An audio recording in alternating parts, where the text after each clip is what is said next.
الحمدللہ رب العالمین العاقبۃ المرسلین اما بعد فاعوذ باللہ من الشیطان الرجیم بسم اللہ الرحمن الرحیم السلام علیکم ورحمۃ اللہ وبرکاتہ۔ حدیث شریف، ایک مرتبہ رسول خدا صلی اللہ علیہ وسلم مسجد میں تشریف فرما تھے اور لوگ آپ صلی اللہ علیہ وسلم کے ارد گرد بیٹھے ہوئے تھے کہ 3 آدمی وہاں آئے۔ ان میں سے 2 رسول اللہ صلی اللہ علیہ وسلم کے سامنے پہنچ گئے اور ایک واپس چلا گیا۔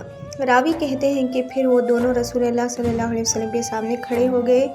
اس کے بعد ان میں سے ایک نے جب مجلس میں ایک جگہ کچھ گنجائش دیکھی تو وہاں بیٹھ گیا، اور دوسرا ہیلے مجلس کے بیچ بیٹھ گیا، اور تیسرا جو تھا وہ لوٹ گیا۔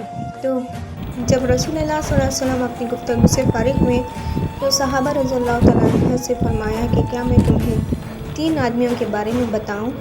تو سنو، ان میں سے ایک نے اللہ سے پناہ چاہی، اللہ نے اسے پناہ دی، اور دوسرا کو شرم آئی تو اللہ بھی اس سے شرمایا کہ اس سے بھی بخش دیا، اور تیسرا شخص نے منہ موڑا تو اللہ نے بھی اس سے منہ موڑ لیا۔